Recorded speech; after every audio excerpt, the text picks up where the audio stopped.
Today, we're going to be exploring something that's a little bit different, something that I don't think has been covered on this channel before. And that thing is inequality.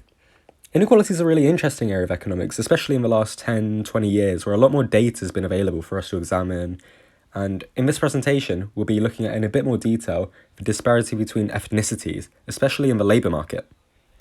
Quick side note, by the way, it says a detailed analysis by Abshly and by Tom. Tom's not in this video. Tom helped me with this presentation, but he's not here today. But shout out to Tom.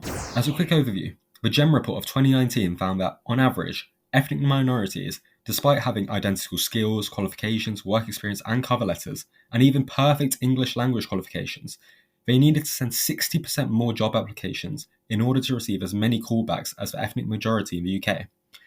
This experiment would suggest that British employers discriminate against ethnic minorities when making hiring decisions. However, with discrimination as just one of many factors, how has the labour market actually changed for these minorities over the last 20 years? And what could be done to create a fairer labour market in the future? That's the premise of what we'll be exploring. So, there are two key measures we should probably explore: employment, but also, of course, pay. As we can clearly see from a SEWA report, since 2004, non-white ethnicities have always, on average, been less employed than their white counterparts.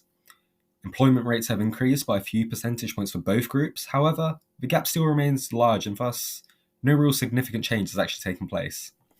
However, when we begin to examine pay, the picture appears to be at least a little bit different. Throughout the whole time period, there has been no real improvement for most ethnic groups, and most still have a lower mean pay than white workers. In fact, the gap is considerably larger for Pakistanis, as we can see on the graph. The obvious outlier, is the Chinese ethnic group, for whom pay has been increasing to the point whereby, after 2013, they started earning more on average than whites.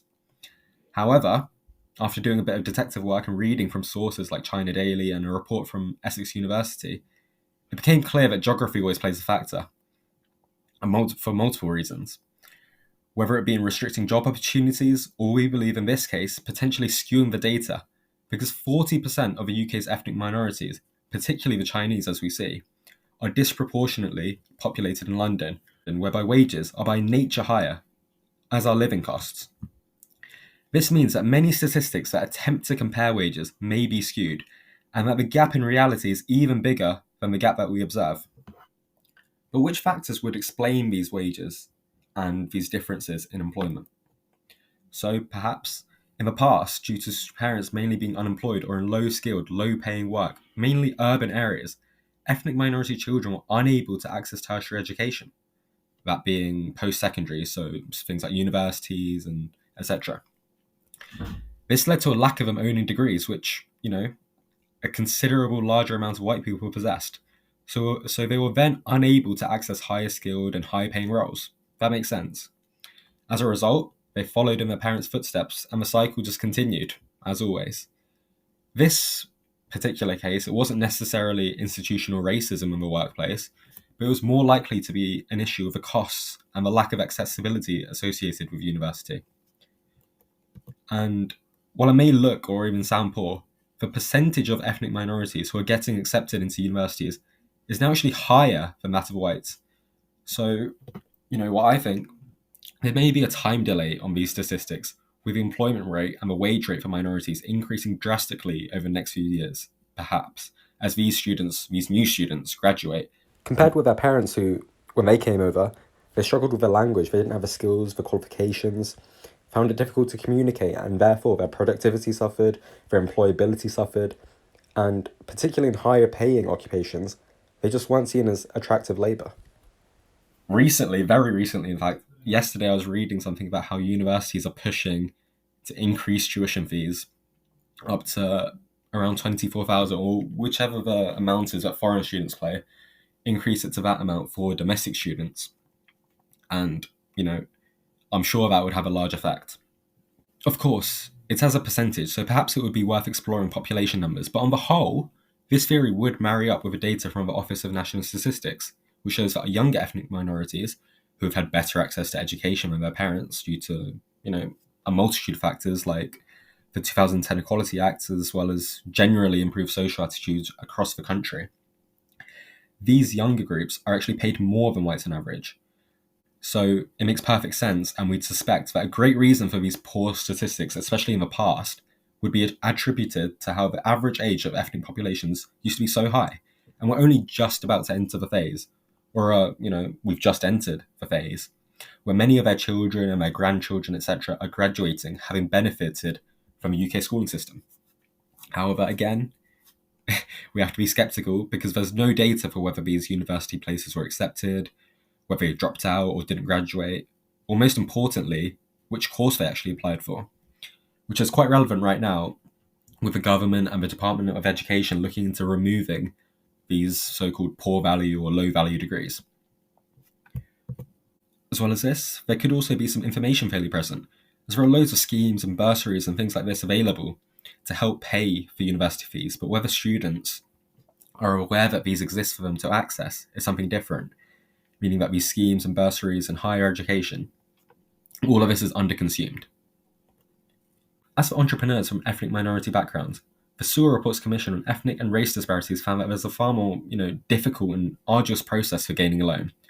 49% of Asian and other ethnic minorities, previously aspiring entrepreneurs, they all cited difficulties gaining finance as a major reason for why they stopped working on their idea and their business, compared with just 25% of white British people. This demonstrates that there is a greater difficulty in acquiring capital if you're an ethnic minority compared to if you're white. And in the UK, where there are over 250,000 firms led by ethnic minorities, showing that enterprise is clearly something that they pursue, the difficulty in acquiring funds is a major factor which contributes to the gaps that we've observed. This factor becomes even more important and prominent when there's been a large correlation found in various reports.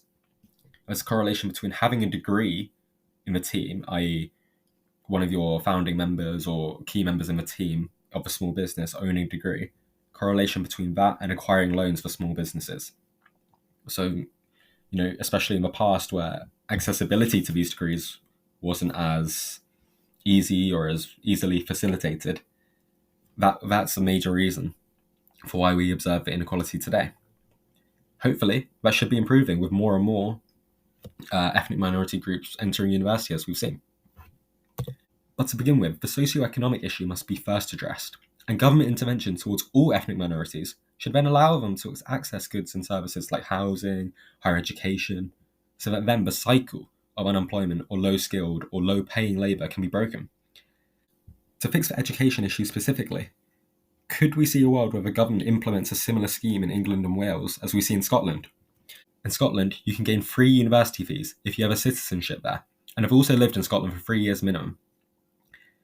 As I mentioned a little earlier, perhaps not with these universities pushing towards higher university fees, but we'd see. The government, if this were to go ahead, would effectively be putting down a large down payment, which would be paid back in the form of a much larger pool of highly educated, skilled people, skilled labour, which can be trained even further to increase their skills, so that in the future they could work together and become even more productive, growing the economy much faster and creating a larger potential production capacity than previously possible. However, even if this were to occur, even if they were to say, you know what, we'll let people go, more people go, we'll reduce the fees, or even make it free, whether our education system has the current infrastructure to absorb this new influx, this new pool of students, that's a different issue, a different question, and it makes things much more complicated. And as we mentioned, if universities were to increase fees, this would be a massive disincentive against university. And would the government even be willing to spend like this, especially considering the current climate and all the debt and all the inflationary issues and everything that's going on? Probably not. Okay, now we can bring in just a cheeky bit of economic theory. Gary Becker's taste model compares employers' tastes and preferences to certain ethnic groups, just as we would analyse individual preferences between goods and services. So, in a way that's perhaps a bit more familiar, I like Twix, I don't like Bounty. Discriminatory firms prefer whites, and they don't favour ethnic minorities in the same way. Let us picture three firms. When the wage rate is W1, firms will employ up to L1 workers, and if a firm discriminates against members of a particular group, particular ethnic group, let's say, no workers from this group will be employed at W1. This employer may exercise prejudice against them, and if this is common practice in the labour market as a whole, in the whole market, the disadvantaged minorities will face unemployment. And this is the case of Firm 1 on the left, which employs up to L1 workers at W1. Resulting profits as highlighted by the green. If ethnic minorities are willing to work at W4, Firm 2, as you can see, has a separate demand curve, D1, which represents its demand for ethnic minorities. At every given wage, this firm, Firm 2 in the middle, is prepared to employ fewer ethnic minorities than white workers, resulting in profits as seen. Firm 3, on the other hand, completely differently, does not discriminate at all, leading to much greater profits. Furthermore, the additional amount of labour employed by these non-discriminatory firms would enable them to produce more output, invest in capital, all these good things, which forces down the prices of goods in the product market and then drives prejudiced firms out of business because they can't compete. They're too stubborn, they're not willing to lower their wages, lower their costs. The firms that don't discriminate would win in this theory. Therefore, according to Becker, competitive markets would remove discrimination as such in the labour market. So what should we be looking to do? We should implement policies which encourage competition, remove barriers to entry for new firms, and make it inefficient to discriminate. Developments in technology and the implementation of AI provides a real opportunity to eliminate human bias in hiring processes to ensure fairer practices. Although novel and imperfect, the Sewer report identified that a purely human approach is still likely worse than if we were to introduce AI into the recruitment process. And so the government should budget accordingly to finance this, we hear about it every day, the rapidly advancing field behind automated decision systems. Technology is always cool, there's always new stuff coming out. So it would be quite interesting to see its implementation in a situation like this. many firms are already introducing at least partially AI-supported or technology-supported recruitment processes. But what would be the next step? We'd have to wait and see which new technologies would come out. So that brings us to the end. I'll briefly show all the sources used in this video. And yeah, there's so much to be explored regarding inequality, and the situation's always changing, impacted by so many different things: cost of living, tuition fees, like I mentioned, so many policies, so many different things. Who knows? Maybe soon the government and the Department of Education will remove those poor value degrees, those low value degrees, those that they don't think will provide an adequate return on the student's investment. There's so many factors to consider. Let us know what you thought of this video, and thank you for watching.